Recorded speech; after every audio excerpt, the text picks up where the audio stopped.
What's up guys, it's me Jeremy. So I do have to admit I am actually pretty sick when recording this video, so throughout the video my voice is just going to sound a little bit more congested than normal, and I'm going to be a little bit more relaxed than usual, but I'll try to contain my excitement because it is really exciting. The preseason changes have finally been announced. This is something I've been looking forward to a long time. Something very exciting. In addition to what we're getting with the Assassin reworks, looks like the preseason changes are going to be coming on patch 6.22, which is the same patch that the Assassin reworks will be coming out. And Riot also announced that this patch is going to be delayed by about a week, so that puts the release date of what you can expect these preseason changes at, as well as the Assassin reworks. It's going to be November 9th. I'm pretty sure it should be November 9th following the patch schedules and what Riot has said so far.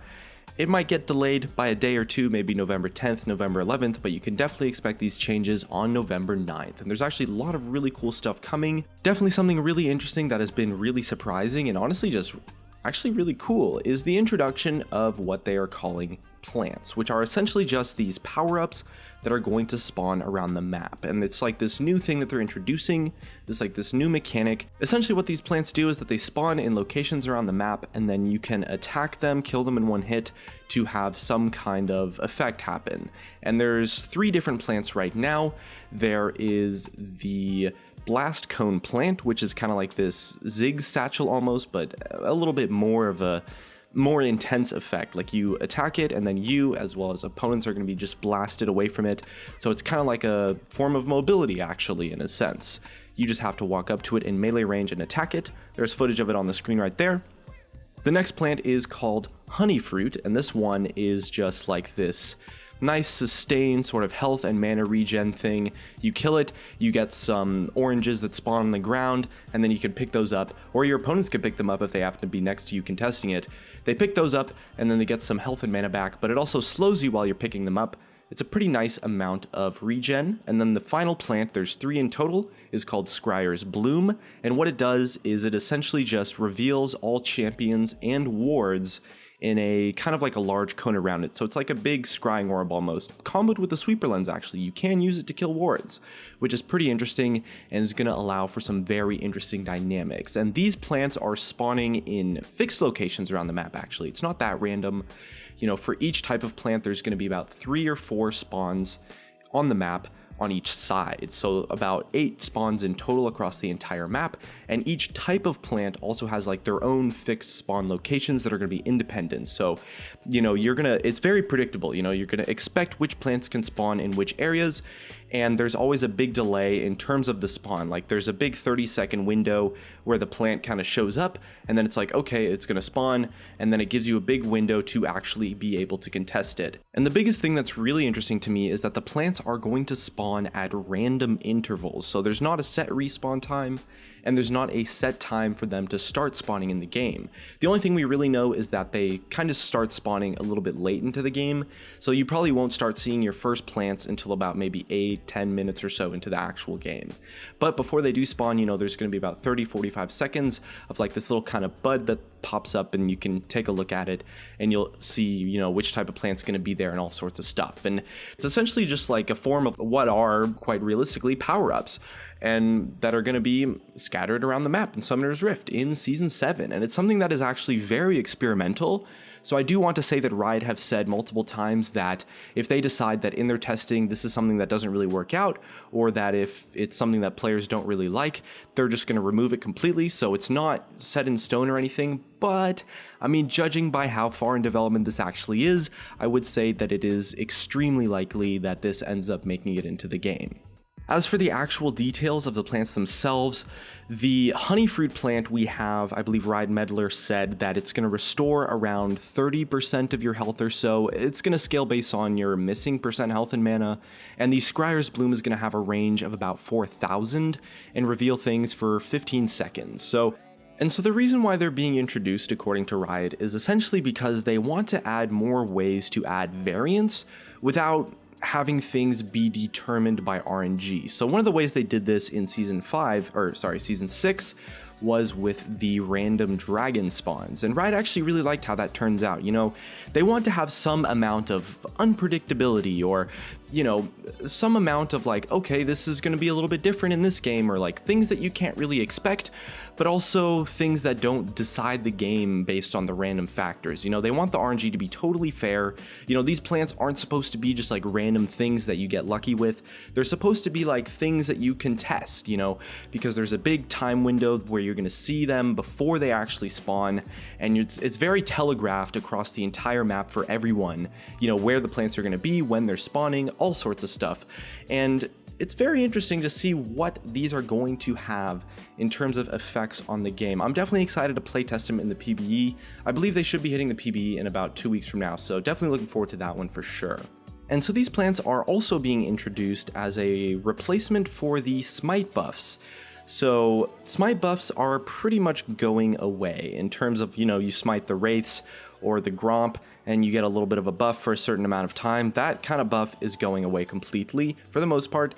And the reason why they wanted to remove those was essentially just because people weren't really making use of the smite buffs very effectively. According to their statistics at least, it was something that was so insignificant and underused and underappreciated that they wanted an alternative that was a lot more meaningful, a lot more impactful, something that players could play around actively a lot better. And in general, plants are their way of doing that. So instead, when you smite a jungle camp, you're going to restore health now. So it's very similar to the smite buff that you get when you smite red buff, but imagine that on every single camp. So it's currently set at around 100 HP plus 10% of your maximum HP. Might be toned down a little bit, but you are going to be getting health back now on every camp that you smite, but no jungle buffs.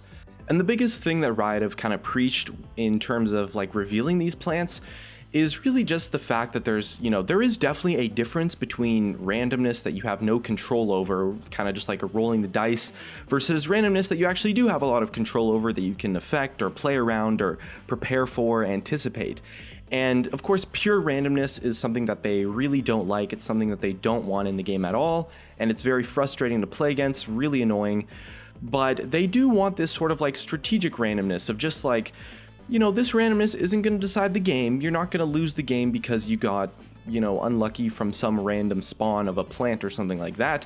They don't want it to have that big of an impact, but they do want it to be something that you play around, that you can strategically position or control with or contest, and there are definitely a lot of strict rules in place to make sure that the plants don't end up being too random. You know, they spawn in a few predetermined locations. They also spawn in a predetermined set amount of time, which is every 90 to 110 seconds. It's not actually fully random, you know, it's not just, you know, it'll randomly spawn. It could spawn at 60 seconds, it could spawn in 3 minutes.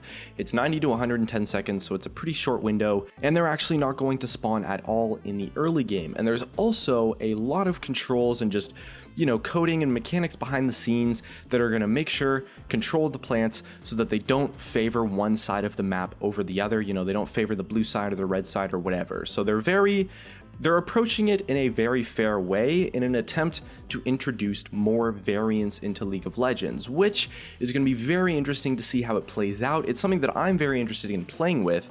I can't say whether or not I'm in favor of it. When it comes to preseason changes, personally, I'm usually just in favor of everything they do because, honestly, I just like change. So they also want to introduce more variance into jungle camps and like jungle pathing between jungle camps. They haven't entirely said how they're going to do that, but whether it means, you know, having certain jungle camps spawn in random locations rather than, you know, the wolves spawning in the same spot every time, that maybe that's a way to do it, or maybe the jungle camps are going to have some sort of buffs to them that are going to be random. They definitely want to introduce more variance to where you can't really optimize your jungle pathing. They want it to be more reactive based on the game, to where players get to make more decisions about their actual jungle pathing rather than just, you know, automatically going for what's the best thing.